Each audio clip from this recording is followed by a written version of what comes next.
Recently I got pretty sick and been tested positive. So in my prison castle I was thinking, trying to understand my body and my mind, especially my mind. I was trying to stay sane and use my time as well as possible. But all I could think about was just to go out and shoot. I find it pretty interesting, because while I could go out, I often found some excuse to do it later on another day. I guess I'm always fighting my position and abilities. Wouldn't it be nice if I could do right thing at the right moment? All those thoughts are leading me to understand that street photography is not just my hobby. To me, it's much more than that. Therapy, entertainment, philosophical guide sometimes, and dictionary to understand this world, and yes, art as well. Art of capturing candid moments that would vanish otherwise in memory of nobody. It's art of seeing shapes, light, moments.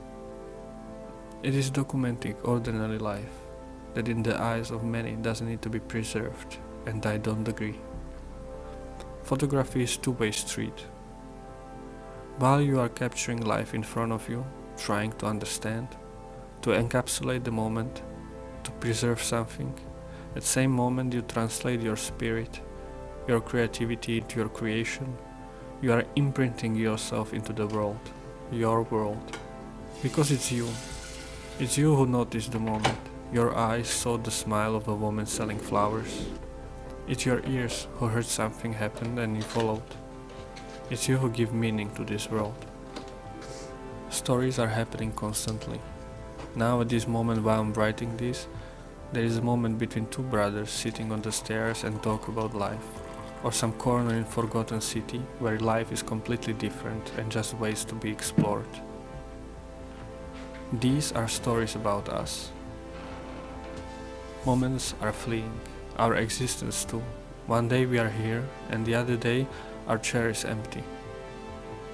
Why should we not try to see the world and its beauty, its meaning, its funny sides too? When I go outside, I leave the world to show me what is out there.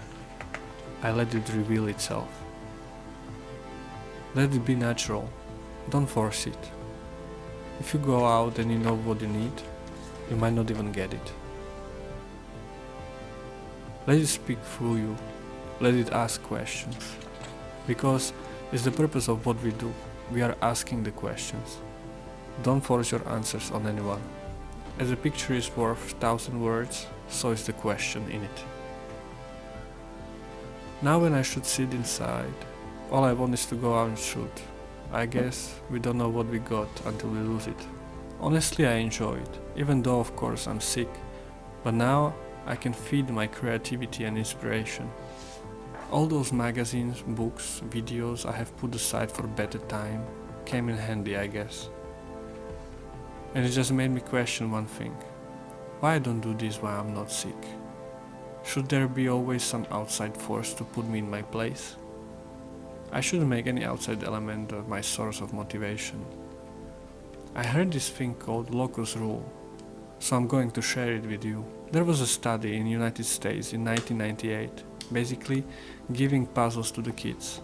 All kids were told that they scored very well, better than the other kids. One group was told that they have scored high thanks to their hard work. Other group was told that they did because they are naturally smart and gifted. They were given 3 more puzzles and the results were shocking. Gifted kids spend most of their time on easy puzzles and very little on the hard one. And at the end, they didn't enjoy the experience. On the other hand, the kids who work hard spend most of their time on hard puzzles and enjoy the whole experiment. It talks about something called locus of control. There is external and internal locus. The kids who were told that they are born gifted didn't try hard enough because they should be able or not. The control was not in their hands, so the motivation decreased. On the other hand, group of kids who were told that they work hard started to believe that they have everything in control. The result came because of them, because they work hard. Studies like this prove that the key to stay motivated is to have this internal locus of control. Just wanted to share this with you because I found it interesting of how much power we are willing to give up. Think about it next time when you want to make a zine or start YouTube, document your neighborhood, become professional photographer or just be artist. You are one to decide. Control is in your hands. It just depends on how much work you are willing to put in it.